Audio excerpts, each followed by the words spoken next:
안녕하세요. 오늘 저희와 함께 깊이 파고들 자료는요. 바로 근골격계 질병 업무상 질병 조사 및 판정 지침입니다. 네, 2021년 1월에 개정된 지침이죠. 맞습니다. 우리 주변에서 흔히 겪는 허리 통증, 어깨 결림 이런 문제들이 있잖아요. 네네. 이게 어떻게 업무랑 연결되고 또 어떤 기준과 절차를 거쳐서 공식적으로 업무상 질병으로 인정받는지. 그렇죠. 그 핵심을 알아보는 시간이 될 겁니다. 사실 많은 분들이 아유 이 정도 아픈 건 그냥 참고 일해야지 이렇게 생각하실 수도 있잖아요. 그럼요. 흔히들 그렇게 생각하시죠. 근데 이 지침을 보면요. 그게 꼭 개인의 문제만은 아닐 수도 있다. 이런 걸 알 수 있거든요. 네, 맞아요. 자, 그럼 이 지침 어떤 내용을 담고 있는지 한번 자세히 살펴볼까요? 네, 이 지침은 산업 현장에서 발생하는 근골격계 질병에 대해서 아주 중요한 기준점이라고 할 수 있습니다. 기준점이요? 네, 산업재해보상보험법 시행령에 그 근거를 두고 있고요. 이게 단순히 병을 진단하는 걸 넘어서요. 그 질병이 업무 때문에 생겼거나 또는 악화되었는지 이걸 판단할 때 자위적인 해석을 좀 배제하고요. 아, 객관적으로요? 네, 가능한 공정하고 객관적인 기준을 적용하려고 만든 겁니다.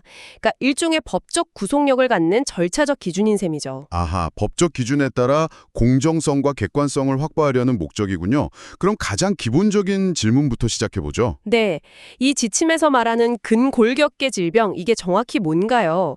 흔히 말하는 직업병의 한 종류인 건 알겠는데 좀 더 구체적인 정의가 있겠죠. 맞습니다. 지침에서는요. 특정 신체 부위에 부담을 주는 업무 때문에 발생한다고 정의하는데요. 업무 때문에? 네, 근육, 인대, 힘줄, 추간판, 연골, 뼈 같은 조직이나 아니면 관련된 신경, 혈관에요. 미세한 손상이 서서히 쌓이는 거죠. 아, 서서히 쌓여서? 네, 누적돼서 기능 저하가 나타나는 급성일 수도 있고 만성일 수도 있는 그런 상태를 말합니다.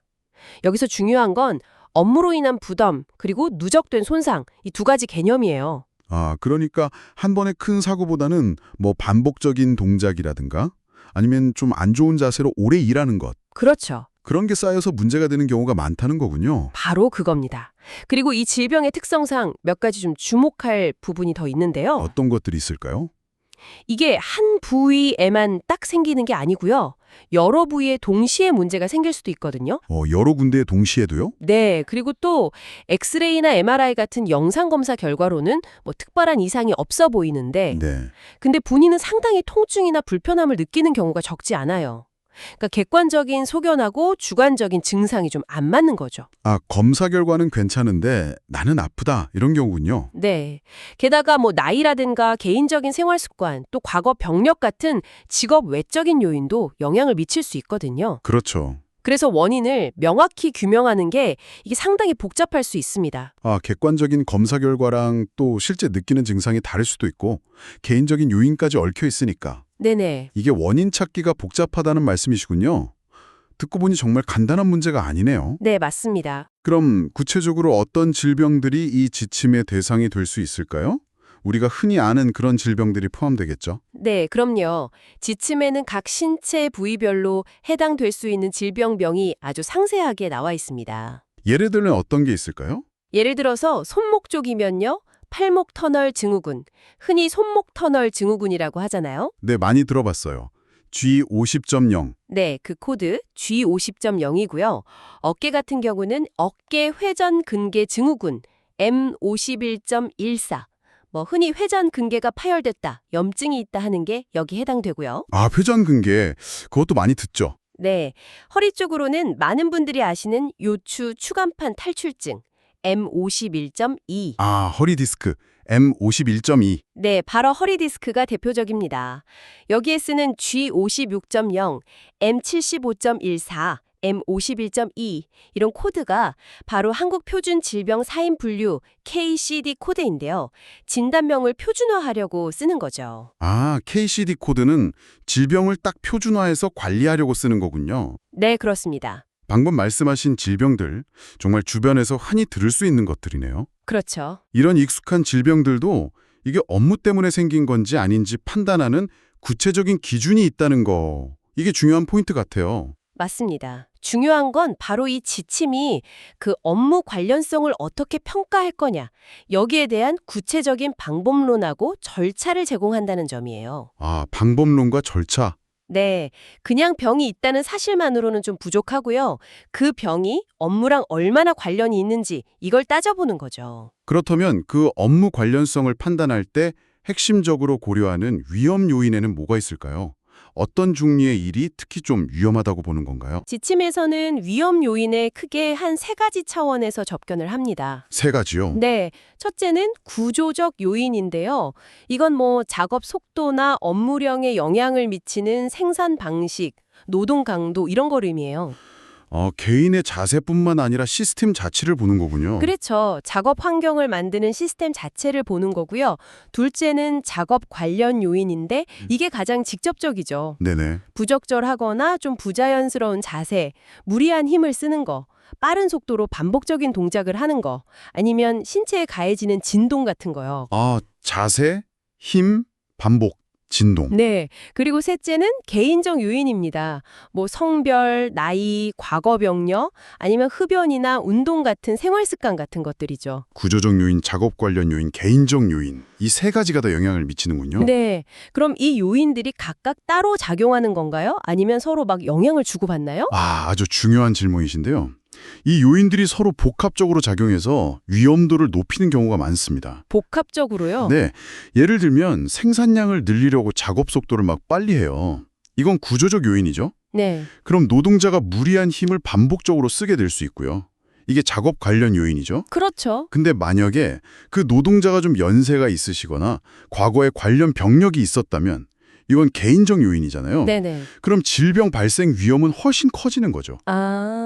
모든 게 맞물려 돌아가는 거군요. 네, 특히 지침에서는 이 중에서도 신체 부담 업무라는 개념을 아주 핵심적으로 다룹니다. 신체 부담 업무요? 네, 업무를 수행하는 자세, 작업 속도, 요구되는 힘 같은 게 근골격계에 직접적으로 부담을 주는 업무, 이걸 통칭하는 개념인데요. 아까 말씀드린 작업 관련 요인들이 여기에 좀 집중되어 있다고 볼 수 있겠죠. 아하, 신체 부담 업무가 핵심 키워드네요. 결국 이 신체 부담 업무를 얼마나 했는지가 중요해지겠군요. 맞습니다. 그럼 어떤 기준을 충족해야 이런 근골격계 질병이 업무상 질병으로 딱 공식 인정받을 수 있는 건가요? 네, 그 법령, 그러니까 산업재해 보상보험법 시행령의 기본적인 원칙이 딱 명시되어 있습니다. 네. 핵심은 이거예요.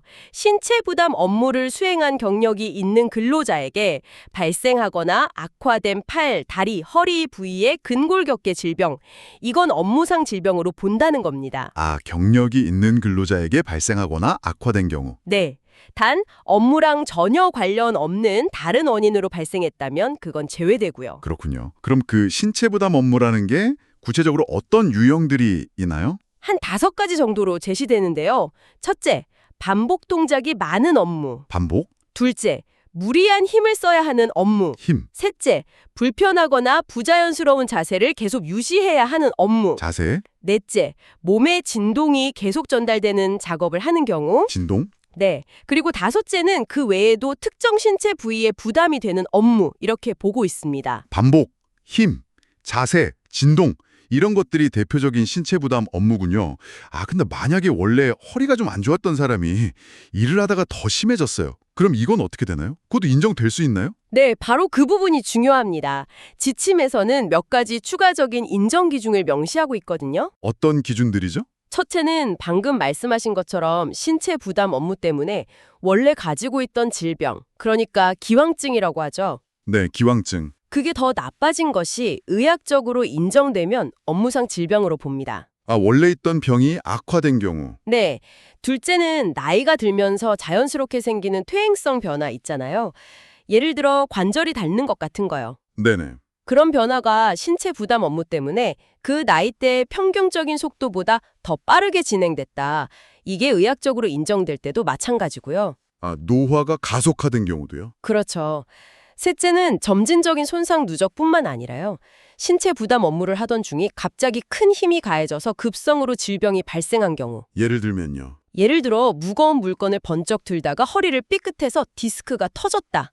이런 경우 등도 업무상 질병으로 인정될 수 있습니다. 와, 그러니까 단순히 새로 생긴 병 이것뿐만 아니라 원래 있던 병의 악화, 그리고 노화 현상의 가속화까지도 업무 관련성이 인정되면 보상 대상이 될 수 있다는 거네요. 네, 맞습니다. 생각보다 인정 범위가 꽤 넓은 것 같습니다. 그렇습니다. 점진적인 부담 누적 외에도 다양한 발생 상황을 좀 포괄하려는 의도라고 볼 수 있죠. 네. 근데 여기서 중요한 점은 의학적으로 인정될 때라는 조건이에요. 아, 그게 중요하군요. 네. 그냥 단순히 악화됐다고 주장하는 걸 넘어서 업무와 그 악화 사이의 인과관계가 의학적인 소견으로 뒷받침되어야 한다는 의미입니다. 의학적 근거가 뒷받침되어야 한다. 알겠습니다. 그럼 이런 기준들을 가지고 실제로 조사는 어떤 절차로 진행되고 최종 결정은 어떻게 내려지는 건가요? 신청부터 결정까지 그 과정을 간략하게 한번 설명해 주시겠어요? 네, 전체적인 흐름은 이렇습니다. 근로자가 요양급여 신청서를 제출하면 근로복지공단 같은 기관에서 접수를 하겠죠. 네. 그럼 먼저 진단서에 적힌 질병명이 지침에서 정한 근골격계 질병에 해당하는지 아까 말한 KCD 코드를 통해서 확인하고요. KCD 코드로 확인. 네, 그다음 재해가 발생한 구체적인 경위하고 신청인이 어떤 업무를 해왔는지 이걸 조사합니다. 여기서 아까 강조했던 신체 부담 업무 여부를 판단하는 게 핵심이죠. 네, 신체 부담 업무 판단. 이 과정에서 재해 조사 시트라는 서식을 활용해서 작업 내용을 구체적으로 파악하고 신체 부담 수준을 평가하게 됩니다. 아, 재해 조사 시트. 네, 이 조사 내용하고 의학적 자료를 바탕으로 필요하다면 외부 전문가에게 의학적 자문을 구하고요. 최종적으로 이 모든 자료를 종합해서 업무상 질병 판정위원회라는 곳에 심의를 의뢰합니다. 업무상 질병 판정위원회요? 네, 이 위원회에서 심의를 거쳐서 업무상 질병으로 인정할지 승인, 아니면 인정하지 않을지 불승인, 이걸 결정하게 되는 거죠. 재해 조사 시트 작성하고 의학 자문 구하고 그리고 최종적으로 위원회 심의까지. 와, 상당히 체계적인 절차를 거치네요. 그렇죠. 그럼 위원회에서 판정할 때는 어떤 점들을 가장 중요하게 보나요? 그냥 신체 부담 업무를 했다는 사실만으로 결정되는 건 아닐 텐데요. 아, 물론입니다. 판정위원회에서는 여러 요소를 종합적으로 고려합니다.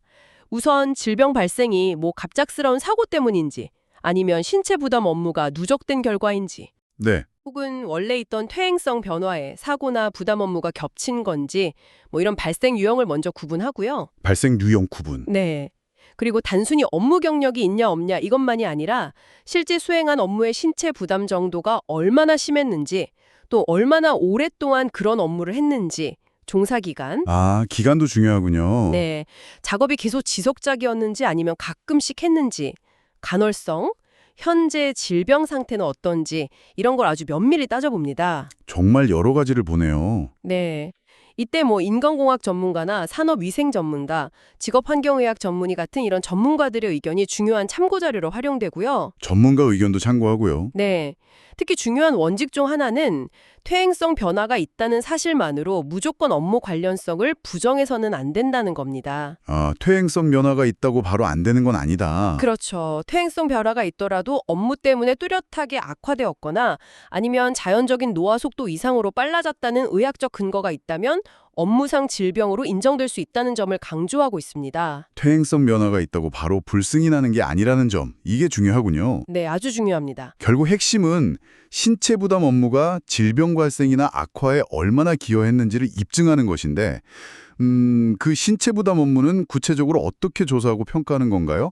아까 재해조사 시트를 잠깐 언급하셨는데 그게 어떤 역할을 하는 거죠? 네, 바로 그 신체 부담 업무를 객관적으로 평가하기 위한 아주 중요한 도구가 바로 재해조사 시트입니다. 아하, 이 시트는요, 신체 부위별로, 그러니까 목, 어깨, 허리, 팔다리 이렇게 나눠서요, 어떤 부담 요인이 있는지, 예를 들어 작업 자세는 어떤지, 사용하는 힘은 어느 정도인지, 반복 횟수는 몇 번인지, 어떤 도구를 쓰는지, 다루는 중량물의 무게는 어떤지, 진동에 노출되는지 등등. 와, 엄청 상세한데요? 네, 이런 부담 요인들을 체계적으로 조사하고 기록하도록 구성되어 있습니다. 지침 안에는 각 부담 요인별로 점수를 매기는 표가 예시로 들어있기도 해요. 점수요? 어떻게 매기나요? 예를 들면 목 부위 같은 경우에요. 목을 앞으로 45도 이상 숙이는 자세를 취하면 3점, 네. 뒤로 20도 이상 젖히는 자세도 3점, 뭐 이런 식입니다. 어깨라면 3kg을 초과하는 물체를 다룬다, 그러면 1점. 팔을 어깨 높이, 그러니까 90도 이상으로 들어 올리는 자세는 3점, 이런 식으로 점수를 부여할 수 있게 되어 있죠. 와, 작업 자세나 취급 중량에 따라서 점수까지 매겨서 평가를 하는군요. 그럼 이 점수가 높으면 무조건 업무상 질병으로 인정되는 건가요? 아, 그건 아닙니다. 이 점수가 절대적인 기준이라기보다는요, 해당 작업이 특정 신체 부위에 가하는 부담 수준을 좀 정량적으로 파악하고 다른 사례하고 비교하기 위한 참고 자료로 활용되는 거예요. 아, 참고 자료군요. 네, 점수 자체보다는 조사된 작업 내용 전체를 보고 종합적으로 판단하는 게 중요합니다.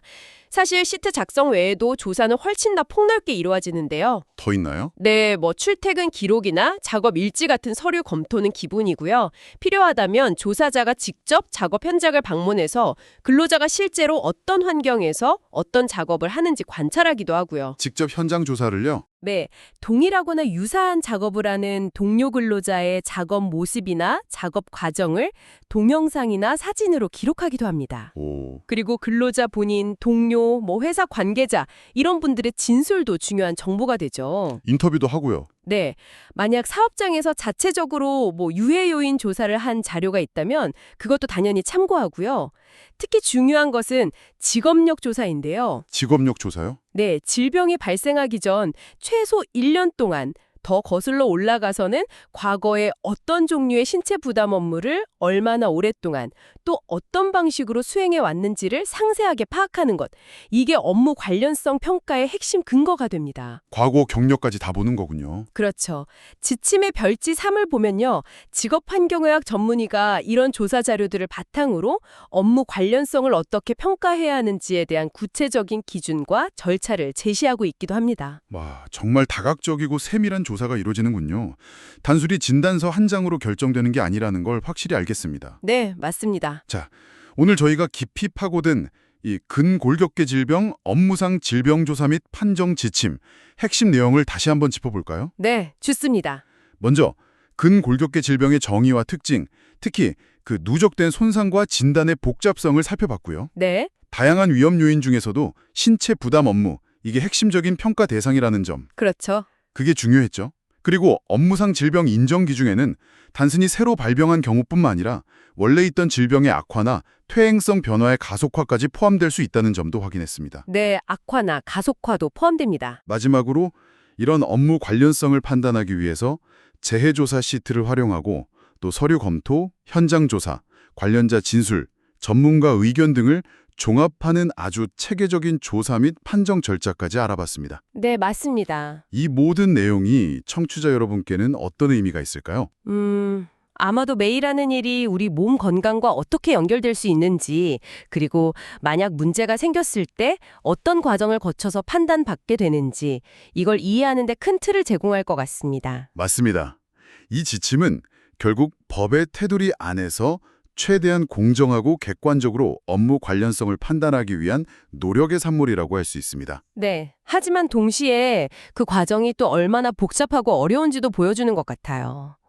아까 말씀드렸듯이 객관적인 검사 결과하고 주관적인 증상이 다를 수도 있고요. 그렇죠. 업무 요인 외에 개인적인 요인도 무시할 수 없기 때문에 명확한 인과관계를 밝혀내는 것이 늘 쉬운 일만은 아닙니다. 그렇겠네요. 결국 다양한 정보와 또 의학적 소견 사이에서 균형점을 찾아야 하는 어떻게 보면 좀 어려운 과제를 안고 있는 셈이죠. 네, 복잡하지만 그래도 중요한 기준과 절차에 대해 알 수 있는 아주 유익한 시간이었습니다. 오늘 저희와 함께 이 지침의 세계를 탐험해 주신 청취자 여러분 정말 감사합니다. 네, 저도 마지막으로 한 가지 생각해 볼 만한 질문을 좀 던져드리고 싶습니다. 오, 어떤 질문이신가요? 이 지침은 분명히 체계적이고 상세한 기준을 제시하고 있습니다.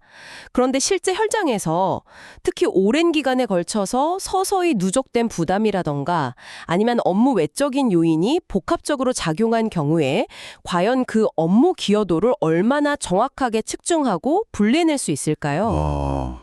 그게 정말 어렵겠네요. 네, 예를 들어서 평소에 테니스를 즐기는 사무직 근로자가 어깨가 아프다. 이게 업무 탓일까요? 운동 탓일까요? 아니면 둘 다일까요? 정말 애매한데요. 그렇죠. 이런 현실적인 어려움 속에서 이 지침이 과연 얼마나 효과적으로 공정성과 객관성이라는 목표를 달성하고 있을지, 그리고 앞으로 더 나은 직업병 인정제도를 만들기 위해서 어떤 점들을 좀 보완해 나가야 할지, 이런 부분은 계속 고민해 볼 필요가 있을 것 같습니다. 네, 정말 중요한 질문이네요. 현실에서의 적용과 그 효과성에 대한 고민은 계속되어야 할 것 같습니다. 오늘 이야기는 여기까지 나누겠습니다. 네, 수고하셨습니다. 다음 시간에 더 흥미로운 주제로 찾아뵙겠습니다. 안녕히 계세요.